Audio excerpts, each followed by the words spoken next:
Ya Allah, panjangkan umur semua orang yang menonton video ini. Angkatlah penyakit bagi yang subscribe, dan luaskan rezeki setiap yang like serta share video ini. Semoga rezeki mengalir luas sampai 7 turunan ke anak cucu, dan setiap doa serta kebaikan membawa berkah untuk kita semua.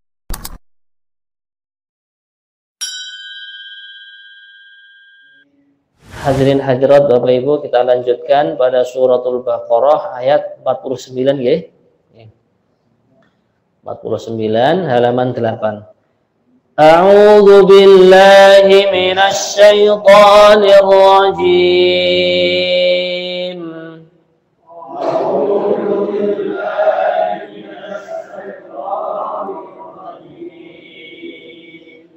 Bismillahirrahmanirrahim.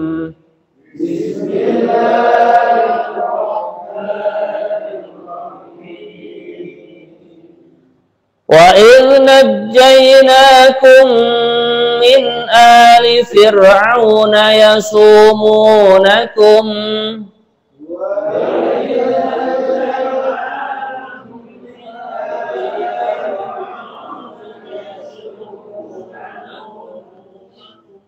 ya, di sini ada beberapa yang kita evaluasi, diantaranya najjayna, jimnya bertasydid ya.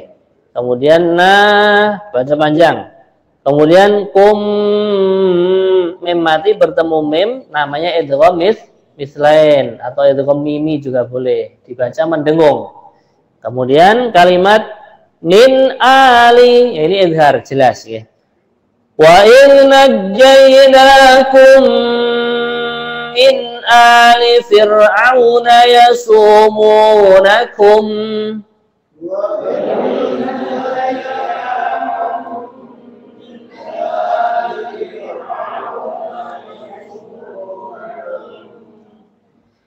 yasumunakum su'al 'adzabi yudhabbihuna abna'akum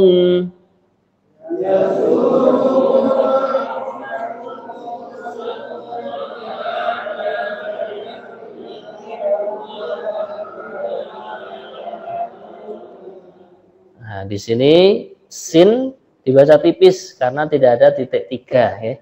Yasumunakum. Nah, begitu juga Nah, ini juga tipis ya. Kemudian jangan lupa pada kalimat ab, nah, ba namanya huruf qalah, ada pantulan ketika mengucapkannya. Kalimat abna, nah ini juga dibaca panjang karena namanya mad wajib muttasil 4 harokat ya. Yasumunakum su'al 'adzabi yudhabbihuna abna'akum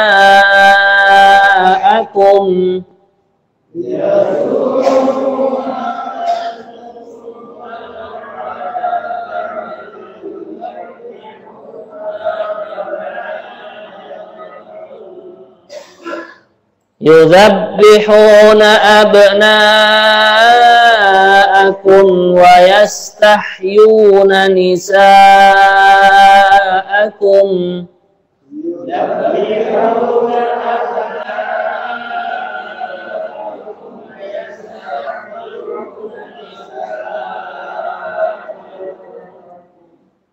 wa fi dzalikum bala'um min rabbikum 'azim.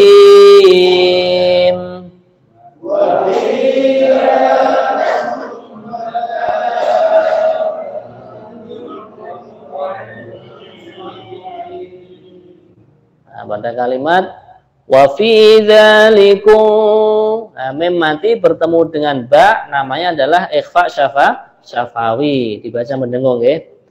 Kemudian kalimat bala, ini dibaca 4 harokat, namanya mad wajib muttasil.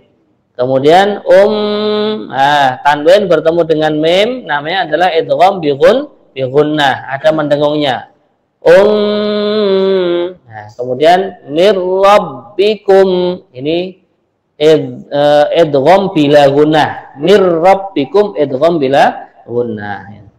Kita contohkan lagi. Wa fi dzalikum bala'un mir rabbikum azim.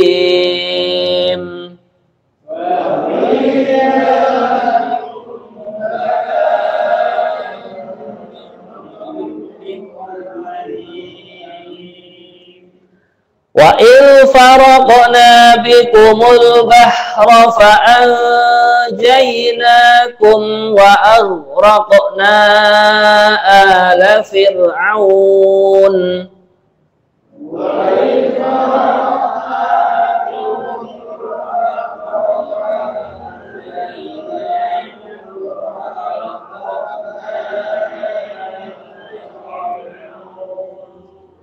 Nah, ini yang kita evaluasi pada kalimat wa il faraq. Nah, qaf ketika sukun qolah memantul ya. Kemudian pada kalimat wa aghraqna ada qalqalah lagi. Nah, di sini qaf juga. Nah, ini namanya mad jaiz munfasil ya, 4 harokat. Wa idh faraqna bikumul bahra fa'anjaynakum wa aghraqna ala fir'aun.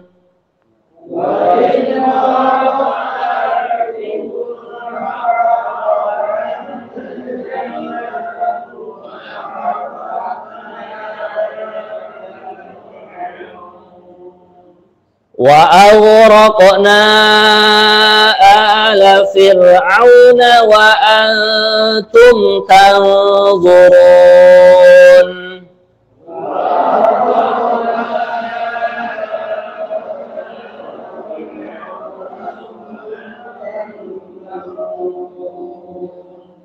Wa idh wa'adna Musa 40 lailah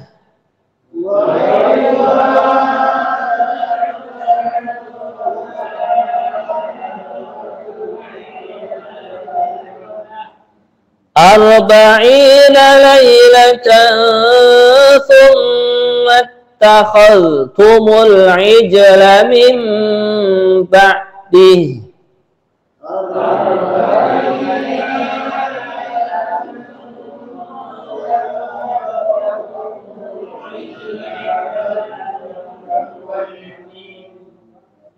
Min ba'dihi wa antum zalimun.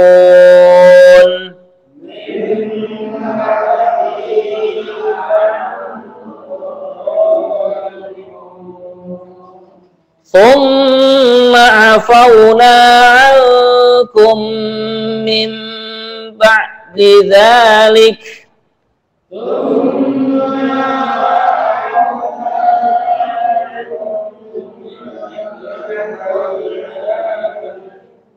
Nah, di sini ada 3 yang kita dengungkan, 4 ya.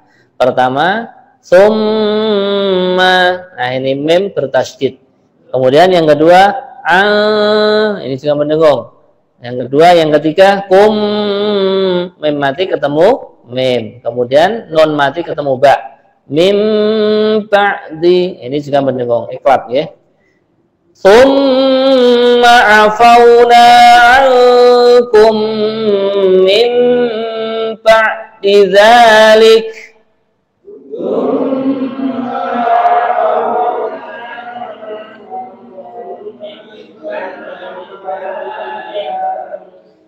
Min ba'di dzalika la'allakum tashkurun.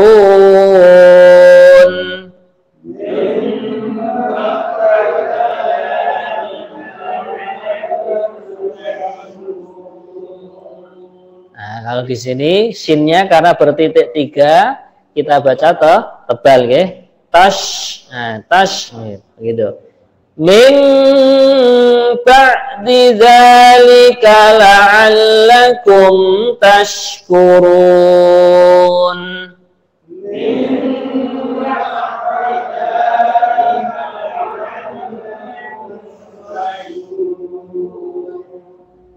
Wa il atayna Musal kitaba wal furqana la'allakum tahtadun.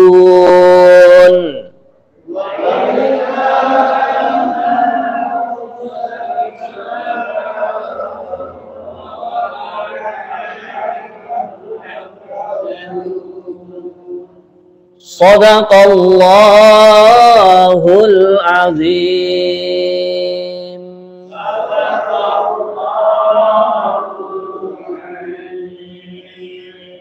Alhamdulillah, semoga setiap satu huruf yang kita baca diberi pahala minimal 10 kebaikan. Amin ya rabbal alamin. Kita akan bacakan terjemahan juga penjelasan tafsirnya. A'udzu billahi minasy syaithanir rajim. Bismillahirrahmanirrahim. Wa idh najjaynakum min ali fir'auna yasumunakum su'al 'adzabi yudabbihuna abna'akum wa yastahyuna nisa'akum wa fi dzalikum bala'un min rabbikum 'adzim. Ayat 49. Dan ingatlah ketika kami menyelamatkan kalian dari Fir'aun dan pengikut-pengikut Fir'aun. Mereka menimpakan siksaan yang sangat berat kepada kalian. Mereka menyembelih anak laki-laki kalian dan membiarkan hidup anak-anak perempuan kalian. Dan pada yang demikian itu merupakan cobaan yang besar dari Tuhanmu. Jadi ayat ini masih ada kaitan dengan kisahnya Bani Israel yang pada ayat sebelumnya Allah mengingatkan, ya Bani Israel azkuru ni'mati allati an'amtu alaikum wa anni faddaltukum 'alal alamin. Jadi ayat ini menerangkan, uzkuru ya Bani Israel nikmati alaikum hina najaitu aba'akum. Wahai Bani Israel, kalian ingatlah ketika kami Allah telah menyelamatkan mbah-mbah kalian, kakek dan nenek moyang kalian dari keluarganya Fir'aun. Nah, waktu itu kan Bani Israel dikejar-kejar sama Raja Fir'aun dan bala tentaranya. Kemudian Allah menolong Nabi Musa serta kaumnya. Ya. Waktu itu sudah di tepi pantai. Ya, di tepi pantai. Kemudian dikejar-kejar oleh Fir'aun dan bala tentaranya mau dibunuh. Allah belah lautan menjadi kurang lebih 12 jalan yang besar. Akhirnya Bani Israel pun waktu itu bisa lolos dari kejaran Fir'aun untuk dibunuh. Nah, maka di sini Allah ingatkan, yang mana pada waktu itu Fir'aun dan bala tentaranya menyiksa orang-orang Bani Israel, bayi yang laki-laki dibunuh semua. Karena Fir'aun kan mimpi ada seorang bayi laki-laki yang pada nantinya akan menghancurkan kerajaan Fir'aun. Nah, itulah bayinya Nabi Musa. Akan tetapi karena Allah menghendaki Nabi Musa ini selamat, ya, walaupun mau dibunuh sama Fir'aun, sama istrinya dihalau. Jangan, ini bayi ini imut-imut ini, lucu ini. Akhirnya ringkas cerita nggak jadi dibunuh, justru malah ditaruh di kerajaannya Fir'aun, diasuh di sana. Ya, ketika diasuh di sana nggak mau minum air susu, akhirnya ibunya Nabi Musa dipanggil ke kerajaan. Jadi inilah kuasa Allah Subhanahu wa taala, ya. Walaupun orang yang berkuasa waktu itu mau membunuh bayi yang sangat lemah, yaitu bayinya Nabi Musa. Kemudian dibantu dengan bala tentara yang hebat, ya, Raja Fir'aun, sedangkan Nabi Musa hanya keluarga biasa, bukan keluarga kerajaan, ya, waktu itu. Tapi sudah diizinkan oleh Allah dan dikuasakan oleh Allah tidak bisa dibunuh oleh Fir'aun. Walaupun semua asbab kematian sudah ada, tapi kalau Allah tidak menghendaki ya tidak mati pula. Bahkan akhirnya apa? Ibunya Nabi Musa dipanggil untuk menyusui Nabi Musa sendiri, bayinya beliau. Bahkan digaji. Nah inilah hikmahnya Allah SWT. Bila mana Allah menghendaki menyelamatkan seorang hamba, walaupun asbab-asbab mudarat, asbab-asbab yang membahayakan sudah mengelilinginya, tetap tidak bisa. Kuasa Allah yang akan menang. La ilaha illallah. Nah, di sini Allah ceritakan ya. Yasumunakum su'al adzab yudzabbihuna abna'akum wa yastahyuna nisa'akum. Wa fi dzalikum bala'um min rabbikum azim. Dan itu juga merupakan ujian untuk orang-orang atau kaum Bani Israil.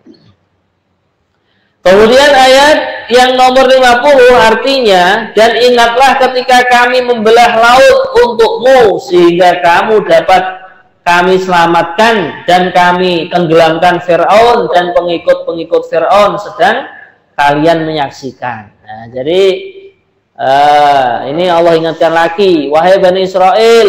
Nah, istilahnya kalau sekarang itu kalian sekarang itu tinggal nikmatnya, tinggal iman kepada Allah, iman kepada Nabi Musa atau nabi-nabi yang ada waktu itu, kemudian kalian mengikuti agama Allah yang ada waktu itu, sudah cukup. Karena susah payahnya itu sudah dilalui oleh kakek dan nenek moyang kalian, dan itu pun kami selamatkan. Nah, ini firman Allah begitu. Itu dengan cara Allah membelah lautan tadi. Nah, kemudian Allah menenggelamkan Fir'aun dan bala tentaranya yang menjadi penghambat orang-orang yang mau iman kepada Allah, menjadi musuh untuk orang-orang yang mengamalkan agama Allah. Jadi kalau kita mau melihat sejarah pada akhirnya orang-orang yang memusuhi agama Allah itu akan tumbang mereka, bahkan akan musnah. Akan musnah. Sudah tahu kan kita sejarah yang ada orang menyobek-nyobek Al-Quran. Nah, akhirnya apa? Tiba-tiba mati di tengah-tengah panggung disaksikan banyak manusia. Orang mendolimi kaum muslimin di Palestina, akhirnya Allah kirimkan angin yang membawa api. Di tempatnya orang-orang yang mendolimi orang-orang Islam di Palestina sana. Nah, maka disinilah kalau orang itu dengan keyakinan yang sahih, keyakinan yang mantap mengamalkan perintah Allah, bahkan dia menyebarkan agama Allah, pasti Allah akan menolongnya. In tansurullaha yansurkum. Bila mana kalian menolong agama Allah, pasti Allah akan menolong kalian. Wa yutsabbit aqdamakum. Dan Allah Subhanahu wa taala akan menetapkan, mengokohkan langkah-langkah kaki kalian. Nah, maka di sini Allah ingatkan kembali kepada Bani Israel ya. Kemudian ayat yang nomor 51, dan ingatlah ketika kami menjanjikan kepada Musa 40 malam, kemudian kalian wahai Bani Israel menjadikan patung atau anak sapi sebagai sesembahan setelah kepergiannya Musa, dan kamu menjadi orang yang dolim. Nah inilah, Masya Allah ya, Bani Israel itu apa ya, bisa dikatakan belingnya nggak karu-karuan itu ya. Sampai saking susahnya diajak untuk iman kepada Allah, diajak untuk mengamalkan agama Allah waktu itu, sampai Allah mengirim kurang lebihnya 70-an ribu para nabi dan para rasul. Nah, tapi ya namanya orang kalau sudah ditakdirkan oleh Allah untuk tidak iman kepadanya, ya walaupun yang menasihati 70 ribu nabi, ya tetap saja tidak iman kepada Allah. Maka kita berlindung kepada Allah. Na'udzubillah min dzalik. Maka di sini ketika Nabi Musa ya dijanjikan oleh Allah 40 malam ya. Jadi ceritanya Nabi Musa istilahnya mengasingkan diri dari Bani Israel ya. Karena apa? Nabi Musa itu ya istilahnya kalau sekarang ini saking dijengkelkannya oleh Bani Israel, akhirnya Allah menjanjikan Nabi Musa untuk Nah, sementara waktu tidak berkumpul dengan kaumnya selama 40 malam. Lah kok malah mereka yang ditinggal bermunajat, bermujahadahan, istilahnya orang Jawa, kirakatan oleh nabinya, oleh rasulnya, lah kok malah nyeleweng. Nabinya siang malam memikirkan supaya kaumnya yang namanya Bani Israil itu mau iman kepada Allah, baru ditinggal 40 hari, 40 malam, lah kok malah kembali lagi menyembah patung sapi. Jadi kalau dalam kisahnya itu, waktu itu ada namanya Musa juga, satunya Nabi Musa, satunya umat ya, namanya Musa gitu, Musa Samiri itu, Samiri. Nah, dalam kisah Israiliyat, Musa Samiri itu melihat bagaimana malaikat Jibril ketika menurunkan wahyu kepada Nabi Musa. Lah itu bekas telapak kakinya malaikat Jibril itu ada debu atau ada pasir itu diambil sama Musa Samiri itu. Lah terus diletakkan di patung sapi. Lah kok tiba-tiba patungnya itu bisa bergerak-gerak, bahkan bisa mengeluarkan suara. Lah akhirnya kaum yang namanya Bani Israil tadi terpengaruh dia, terkesan dengan patung yang bisa bicara. Loh ini patung kok yang aslinya benda mati kok tiba-tiba bisa bicara. Malah akhirnya disembah sama Bani Israil itu. Dia lupa kepada Allah. Allah yang menggerakkan segala sesuatu. Allah yang menghidupkan segala sesuatu, dia lupa. Nah, maka di sini diceritakan sini. Kemudian kalian menjadikan anak sapi atau patung sapi itu sebagai sesembahan. Nah, maka sesungguhnya kalian adalah orang-orang yang zalim. Lah saking maha pemurahnya Allah, maha rahman dan rahimnya Allah, Allah pun maafkan kepada Bani Israil. Setelah Nabi Musa selesai dari munajatannya 40 hari, kembali lagi ke kaumnya, ya kan? Kemudian di sini Allah menerangkan, "Tsumma afauna 'ankum min ba'di dzalika la'allakum tashkurun." Kemudian kami memaafkan kamu, memaafkan kalian sekalian setelah itu, setelah kejadian menyembah patung tadi, ya, patung sapi, agar kalian bersyukur.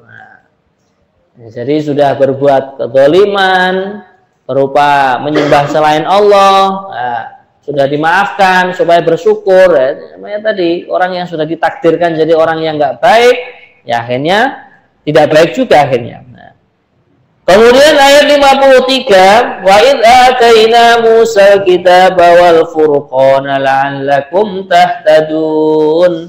Dan ingatlah ketika kami memberikan kepada Musa kitab dan furqan. Furqan ini artinya adalah pembeda antara yang hak dengan yang batil, antara kebenaran dan keburukan. Maka termasuk nama, salah satu nama untuk Al-Quran adalah Al-Furqan. Begitu juga kitab-kitab Allah yang lain itu kan diantara fungsinya supaya memberikan petunjuk kepada manusia, memberikan petunjuk kepada umat, sehingga mereka bisa membedakan mana yang batil, mana yang benar, mana yang baik, mana yang buruk. Nah, maka di sini kita sebagai hamba Allah yang diberikan anugerah memeluk agama Islam, kita mempelajari Al-Quran satu ayat demi ayat, satu huruf demi huruf, satu surat demi surat, bahkan kita mempelajari terjemahan serta penjelasan tafsirnya supaya terus kita mendapatkan petunjuk dari Allah. La'allakum tahtadun, supaya kalian semua mendapatkan petunjuk. Ini seperti yang Allah firmankan juga kepada Bani Israil. Jadi Nabi Musa diberi kitab namanya Taurat. Gitu. Nah ini diberikan sebagai petunjuk hidup untuk kaumnya Nabi Musa waktu itu, yaitu Bani Israil. Nah untuk kaum yang namanya Nasrani, yaitu kaumnya Nabi Isa, diberikan kitab petunjuk namanya kitab Injil. Kemudian untuk kaumnya Nabi Daud, Allah turunkan kepada Nabi Daud kitab yang namanya Zabur. Dan untuk umat akhir zaman, umatnya baginda Nabi Muhammad Sallallahu Alaihi Wasallam, Allah berikan kitab namanya Al-Quran. Nah, di sini sudah jelas ya. Allah turunkan Al-Quran ini juga sebagai petunjuk. Dalam surat Al-Baqarah sudah kita baca di awalnya itu. Alif Lam Mim. Dzalikal kitabu la raiba fihi hudal lil muttaqin. Nah, di sini. Dzalikal kitabu la raiba fihi, itulah kitab yang tidak ada ragu-ragunya sama sekali di dalamnya. Kemudian Allah menjelaskan lagi fihi hudal lil muttaqin. Di dalam Al-Qur'an adalah petunjuk untuk orang-orang yang mau bertakwa kepada Allah. Oleh sifatnya orang bertakwa, kita ulang-ulang lagi. Alladzina yu'minuna bil ghaib, yaitu orang-orang yang beriman dengan perkara yang ghaib. Iman kepada Allah, iman kepada malaikatnya Allah, iman kepada para nabi dan para rasul, iman kepada kitab-kitab yang Allah turunkan, kemudian iman kepada takdir, qada dan qadar. Kemudian yang terakhir adalah iman kepada hari kiamat. Nah, termasuk iman kepada hari kiamat, iman terhadap pertanyaan yang Allah akan berikan lewat malaikatnya, malaikat mungkar dan nakir ketika di kuburan. Nah, maka ini termasuk persiapan kita untuk menjawab pertanyaan malaikat mungkar dan nakir. Kita minta petunjuk kepada Allah lewat Al-Quran. Semoga nanti kita di kuburan diberikan hidayah oleh Allah untuk menjawab pertanyaan malaikat mungkar dan nakir. Nah, kalau ditanya, "Wama kitabuka?" Apa kitabmu? Nah, kita menjawab, "Ya Allah, kitabku adalah Al-Quran." Dulu pernah ngaji bareng-bareng di Masjid Baitus Syakirin. Pengatakan Mbah Yai ya. Nah, ini menjadi saksi nih. Nah, menjadi saksi, ya Allah, aku pernah mengaji Al-Quran, pernah mempelajari makna-maknanya. Bahkan setelah itu aku belajar untuk mengamalkan apa yang ada di dalam isinya Al-Quran. Aku belajar menyampaikan kepada keluargaku, kepada anak-anakku, cucu-cucuku, keponakanku. Nah, sehingga nanti harapannya kita di yaumil kiamah, di hari kuburan kita, di alam barzah, kita diterangi dengan nurnya Al-Quran. Amin ya Rabbal Alamin. Begitu juga di hari kebangkitan, iman kepada hari kiamat termasuk adalah yaumul ba'tsi, hari kebangkitan. Karena orang setelah meninggal dunia semua akan dibangkitkan oleh Allah. Nah, itulah dikatakan yaumul ba'tsi, hari kebangkitan. Setelah dibangkitkan, ada alam yang berikutnya, yaumul mahsyar, hari dikumpulkannya seluruh makhluk. Mulai dari zamannya Nabiullah Adam sampai bayi yang paling akhir yang dilahirkan sebelum hari kiamat, semua akan dikumpulkan di padang mahsyar. Nah, di mana nanti di sana matahari didekatkan ya, di atas setiap kepalanya hamba hanya jarak 1 jengkal saja. Kita nggak bisa membayangkan bagaimana panasnya. Nah, dengan adanya kita menghadiri majelis Al-Quran, menghadiri majelis ilmu agama, bertemu karena Allah, berpisah karena Allah, kita berharap kepada Allah, jamaah kita, rombongan kita nanti termasuk hamba-hamba yang diberikan naungan di bawah arsy-Nya Allah Subhanahu wa Ta'ala. Amin ya Rabbal Alamin. Wabil khusus di hari mahsyar kelak yang kita harapkan juga kita diberikan hadiah oleh Allah, diberikan anugerah oleh Allah berupa apa?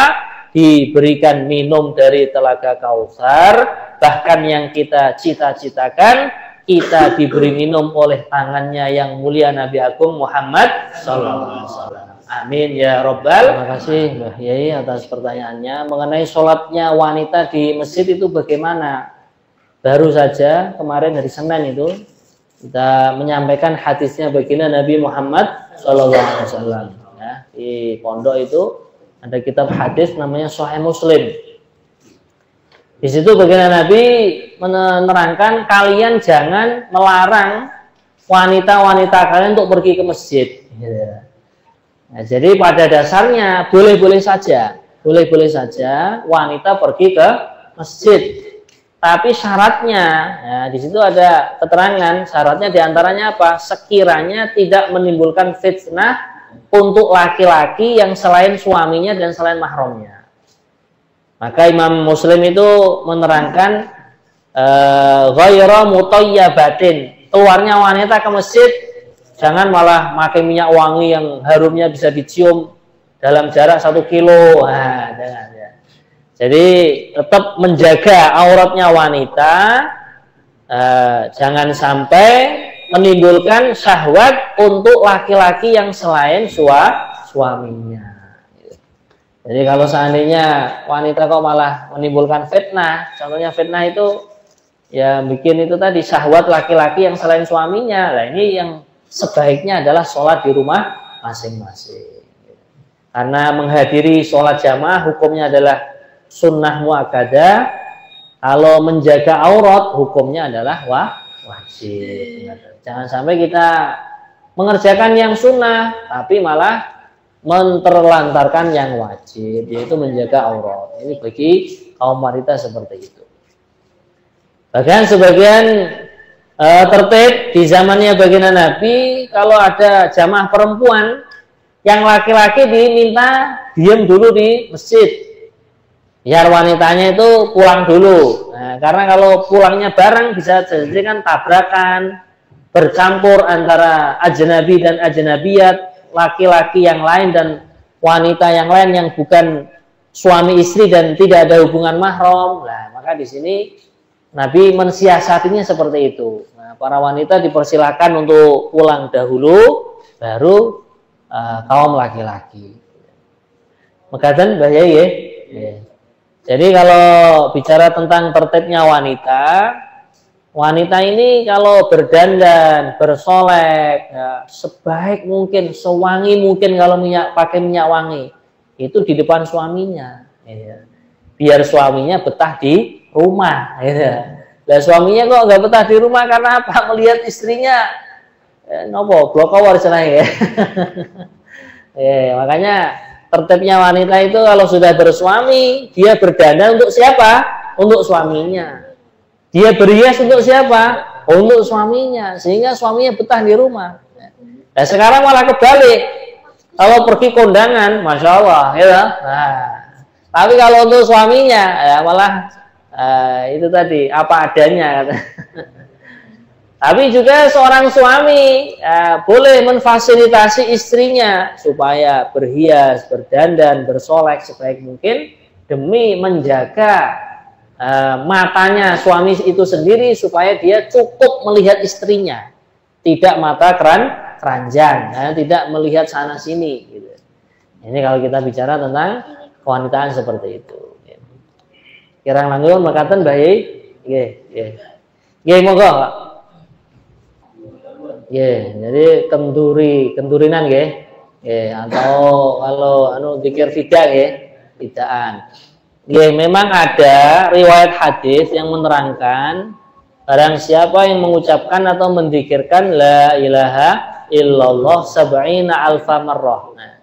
70.000 kali sebagai tebusan untuk arwah-arwah yang dikirim itu dari api neraka. Ini memang ada ya. Nah, karena termasuk zikir yang paling afdol, zikir yang paling utama adalah kalimat la ilaha illallah. Nah ini tadi pertanyaannya apakah ini dilafadzkan semua la ilaha illallah gitu Pak ya? 70.000 kali. Ya kalau ingin mendapatkan fadilah dari hadis ini ya dilafadzkan. Cuman kadang namanya orang diundang kenduri, diundang fidaan karena tadi siang banyak pekerjaan, akhirnya ngantuk kadang ya. Nah itu biasanya nanti yang menyempurnakan tuh mbah yainya, kiainya yang menyempurnakan itu. Karena kiai yang ahli zikir, ahli toreka itu termasuk diantara zikir yang didawamkan, dilanggengkan atau diistiqomahkan adalah la ilaha illallah. Nah, nanti untuk mensiasati itu memang secara hitungan itu dilihat dulu. Kadang mbah yainya itu wah ini yang diundang sekian orang, 70.000 dibagi sekian, berarti satu orangnya itu baca sekian ratus, misalkan gitu ya. Nah itu nanti mundur-mundurnya, nah, Pak Kiainya atau Mbak Yainya itu nanti kekurangannya diambilkan dari zikir yang beliau hari-hari lafadzkan. Gitu. Biasanya begitu. Memang kalau ingin mendapatkan fadilah dari hadis tersebut, ya harus ditunaikan 70.000 kali. Gitu. Nah, karena lafadz hadisnya seperti itu. Gitu. Tapi yang terpenting bagi kita adalah bagaimana umur yang masih diberikan oleh Allah Subhanahu wa taala kepada kita. Nah, ini kita gunakan semaksimal mungkin, sebaik mungkin untuk taat kepada Allah, untuk menghindarkan diri kita dari siksaan api neraka. Ya, yang wajib kita tunaikan, yang sunnah juga kita usaha untuk mengerjakannya, yang haram, yang makruh kita tinggalkan. Insya Allah ya. Nah, itu nanti insya Allah kita akan selamat gitu. Begitu juga kita ada usaha. Usaha apa? Membuat amal jariah. Nah, supaya kita kalau sudah meninggal dunia, nanti terus ganjaran tuh ada yang ngirimi. Di antara amal jariah itu apa? Ilmu yang bermanfaat. Ilmu, masya Allah, mungkin memiliki enten Pak Guru, enten Bu Guru, disampaikan kepada anak muridnya, siswa dan siswinya. Kalau tidak punya murid karena profesinya lain, boleh ilmunya disampaikan kepada anaknya, disampaikan kepada cucunya. Sehingga nanti kita sudah meninggal dunia, ilmu yang pernah kita sampaikan terus ada yang mengamalkan. Akhirnya kita sudah almarhum dan almarhumah terus mendapatkan kiriman ganjaran yang namanya amal jariah. Itu amal jariah termasuk ya bangun masjid, bangun musola, bangun pesantren, sumur dan lain sebagainya yang fasilitasnya bisa dinikmati oleh orang banyak. Makatan Bapak, nggih? Jelas nggih, Pak, nggih? Nggih, alhamdulillah. Nggih, kalau kinten cekap nggih. Allahumma rahamna bil Qur'an waj'alhu lana imaman wa nuran wa hudan wa rahmah. Allahumma zakkirna minhu ma nasina wa 'allimna minhu ma jahilna warzuqna tilawatahu ana al-laili wa atrafana waj'alhu lana hujjatan ya rabbal Allah. Kurang lebihnya mohon maaf, wallahu a'lam bishawab. Wassalamualaikum warahmatullahi wabarakatuh.